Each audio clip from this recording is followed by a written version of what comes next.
So hello everyone, welcome to my program. My name is Dr. Lee. I come from Bukit Mertajam, northern part of Peninsular Malaysia, and now I'm staying in the southern part of Peninsular Malaysia, Johor. And the town I live, I'm here now. The town which I'm here now is called Kluang. Okay, so welcome everybody, welcome everyone. I'm now uploading I'm now teaching the last chapter of my MUET, Malaysian University English Test Essay Part. And I have come to the end, the conclusion.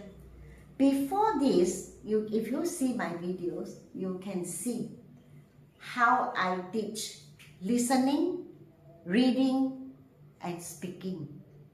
So essay writing is the last. Writing is the last. Because I have already taught how to write the introduction, how to write your content, 3 main points, 4 if you like. If you think you can do 4, go ahead. And conclusion. So this is the conclusion. So this means to say, today is the last video. And after this, I won't be, teaching MUET anymore because I have given all. Okay, so these are 3 ways to conclude, to write a conclusion for your MUET essay, task 2. Now, task 1, I did mention as well. Okay, but task 1, because it's pretty much guided, the email is guided, you can see that they write an email and they have arrows. They tell you to say something, surprise, or they say answer or suggest, So it's pretty much a guided essay email. So I did, I believe I have already covered this. And this is the last one. Now, remember that the conclusion is actually a repetition.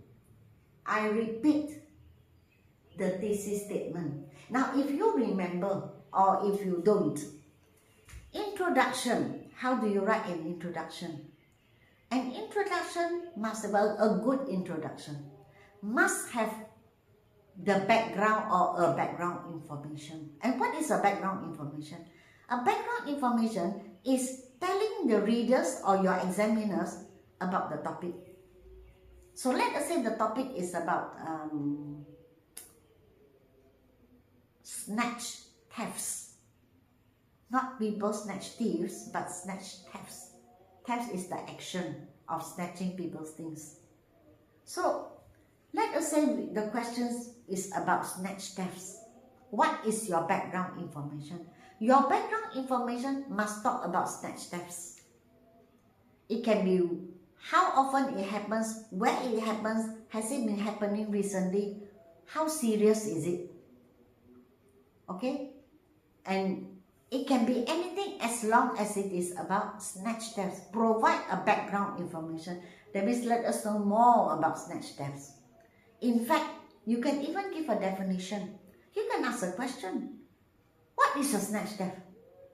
Then you explain. A snatch theft is a situation whereby someone takes your property by force, like handbags, wallets, or handphones. You have already, there you are, that's the background information. Then you can mention how serious it is, this problem in our country, if you like. Okay, so this type of questions probably will ask you the reasons. Or I wouldn't say reason. I would say snatch thefts, right? Usually they will ask how to solve this problem. So your last sentence in your introduction should be, there are several ways to solve the problem of snatch thefts. And then you give the reasons. And they are whatever, 3 main points.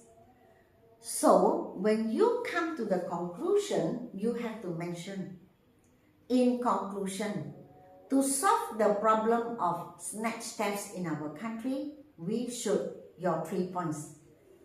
Take it from your thesis statement, which is the last sentence in your essay. Okay, so this is what I'm doing now. You see, I didn't write the question for you. Why? Because I want you to see with your own eyes. That you don't have to know what the question is. You can know by looking at the conclusion. In fact, you know when you read my thesis statement, the last sentence of my first paragraph. To solve the problem of snatch thefts in our country, we should 3 things. So by looking at my thesis statement, you already know I'm talking about snatch thefts and I'm discussing the ways to solve the problem of snatch thefts in our country. And then in my last paragraph, in conclusion, to solve the problem of snatch theft, we should, and then my 3 main points, actually is a repeat of my thesis statement. Why do we do that? We do that because we want to emphasize our main points and the topic we are discussing. Okay, we want to focus on that area. So the last paragraph, we do a summary. We want people to know that this is the important part of our essay. That the question and the 3 main points constitutes the whole essay. So looking at this, in conclusion, it is obvious that inconsiderate parking is the cause of traffic congestions. You see? By looking at this, you already know that I'm talking about inconsiderate parking. And I'm telling you that it is the cause of traffic congestions. Traffic congestions are actually traffic jams.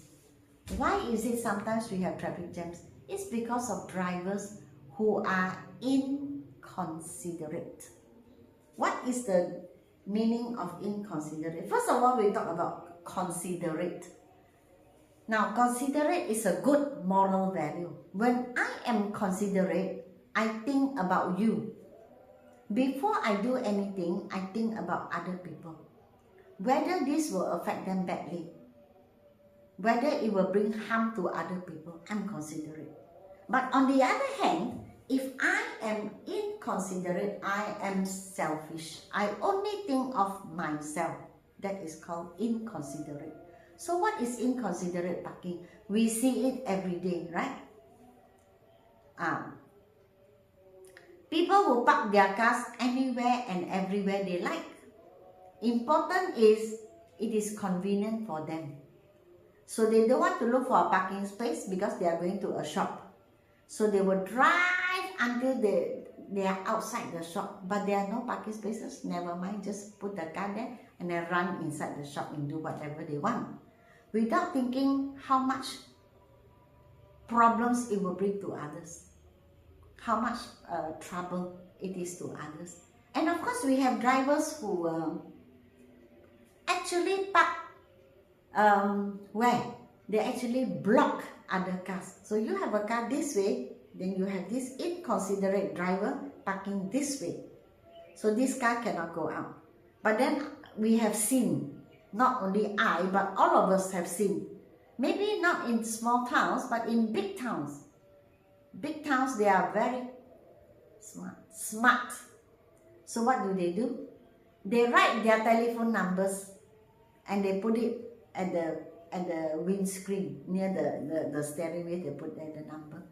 So you come out, somebody's car is blocking you. You cannot reverse. What do? You go and see. Then you take your handphone, then you call. Excuse me, your car is blocking my car. Oh, you just hang on for a while, I'm coming. And then maybe 10-20 minutes. Why? Because he has to do his thing. He must finish his thing. Why? He's after all inconsiderate. So what is it? So after 10 or 20 minutes, he comes, sorry, and then jumps in the car and drives away. Okay, so this is called inconsiderate people, and they do a lot of inconsiderate parking, and they are the ones who cause traffic jams on our roads. So as such, my second sentence. So actually up to here is okay. But if you want to add one more sentence, it's okay. Now let me tell you this. Introductions and conclusions, you don't have to write this long. So introduction may be 3 lines or even 4. For me, 4 is too many, but it's okay. It's still okay. Conclusion 2, 3 is okay. No need to write so long for what? The conclusion is a summary of everything, so it has to be short. Alright, so do not, for me, if you want to write long, write it in your content, the main points, elaborate. Elaborate, okay? The main points you must elaborate. If you want to know how to elaborate, later on if I have time, or I myself tell you, the main point, give the reason, and then give suggestions. When you give suggestions, you can also give examples. After that, what is the effect? This will, by doing so, and then the small conclusion. So, look at this. As such. What is the meaning of as such? Now, don't think that it is such as, you know. It's not. Such as is, for example, or like, I bought many things such as clothes, handbags, belts and shoes, such as. But this is as such. Look carefully. As such means therefore. Okay? So as such, drivers should obey. This line, I write this line to solve this problem. So this is the first way you conclude. You list out the problem and then the bottom line, you solve the problem, like here. Drivers should obey traffic rules. You suggest how to solve the problem. And park their cars at designated parking spaces. See or not? I mentioned the problem and I suggest 2 ways to solve the problem. Like this. Obey traffic rules, park your car at designated. Designated means to say they fix for you, allocated for you, the white lines. Not the yellow lines or the blue lines. Okay, that is for another category of people. And then I give the effect. To ensure the smooth flow of traffic on our roads, I can hand in my paper. Understand or not? Okay, so I list the problem, I state the problem, and then I suggest ways to solve the problem, and then I give the effect. If you follow my suggestion, this will be the effect, smooth flow of traffic on our roads. Do you understand? This is the way. Okay? If you agree or disagree, MUET, you have a question. Do you agree? So you can agree, you can also disagree. Who says that you must agree? And who says that you must disagree? It's up to you. Nobody says that if you disagree, you will lose points. That is not true. You go ahead and disagree if you want, but you must have enough points to support what you want to say. That's all. So here, if you agree, it's the same as if you disagree. So I didn't write for you. You have to see that there's not enough space anyway. In conclusion, students should take part in co-curricular activities as they help them develop soft skills, build self-confidence, and promote mental well-being. So by looking at my conclusion, you understand and you know my question and you know my points. You see, this is the way you write conclusion. And this part is actually a repeat of your thesis statement. Your first paragraph, last line. Okay? So your first paragraph, last line, you must mention. Okay? I agree that students should take part in co-curricular activities as they help them develop soft skills, build self-confidence, and promote mental well-being. I already mentioned in the first paragraph, I agree. So in my conclusion, I repeat the last line of my first paragraph, but I don't have to mention I agree. If I want to mention agree, can or not? Can, but not necessary. Okay? So if you want to, it's okay. In conclusion, I agree that it's okay. That is not wrong. Okay, you can. So if you want, go ahead. If you don't want, it's okay. So this one, by looking at the at this conclusion, Do you know the topic of the question? Yes. The topic is, do you agree, or the statement is students should take part in co-curricular activities. Do you agree? So, agree, right? What are soft skills? Nowadays, whether you work or you go to university, we want to see that you have soft skills. Soft skills is the ability to communicate, to convince, to persuade people, to interact with people, having team spirit, can get along with others, can talk well, have good moral values. All this comes under soft skills. The ability, okay, to be with people, not being alone. Build self-confidence. I'm sure you know this. Promote is to encourage. Mental is your mind. Well-being. Well-being means your welfare. Taking good care of here. Okay, nowadays we have a lot of people. Now it's not that you are crazy, no. Mental here does not mean you are crazy. It means to say that you are not so positive. You are more negative. So you are always worried, you are anxious, you are depressed, you like to be alone, okay?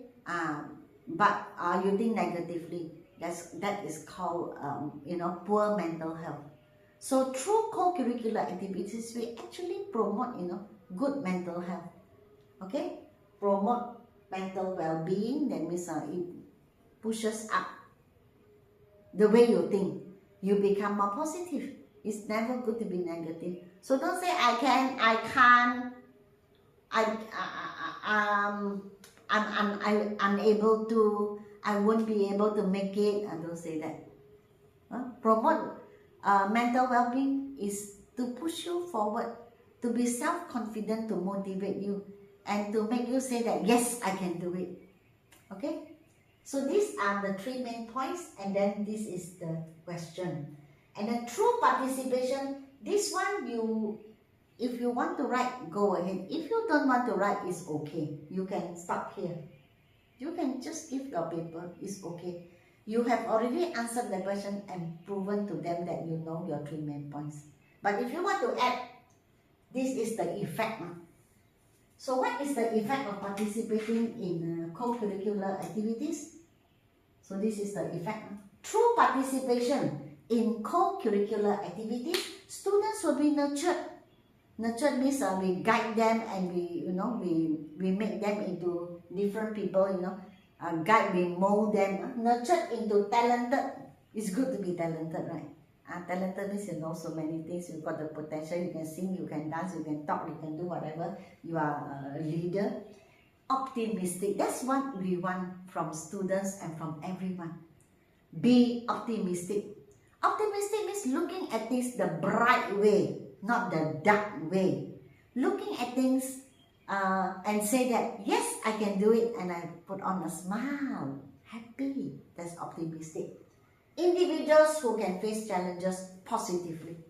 This is the ultimate, the last, greatest effect when we have these 3 things, when we participate or when we join co-curricular activities. This is the final thing that happens to you.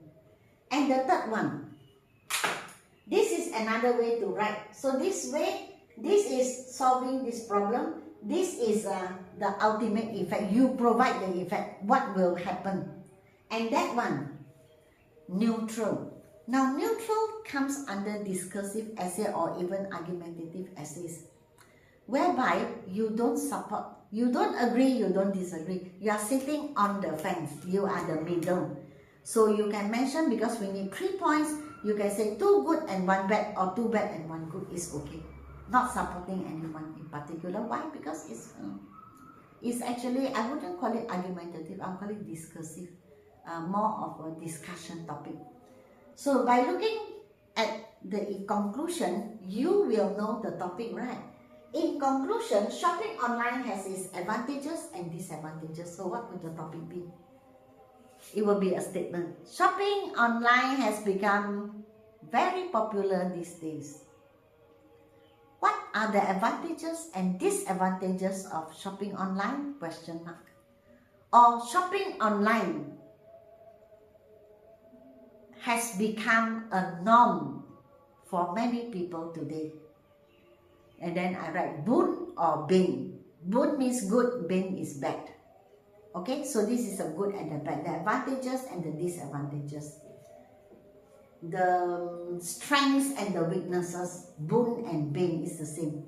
That means they ask you the good and the bad. So by looking at this line, you will know that the topic is about shopping online.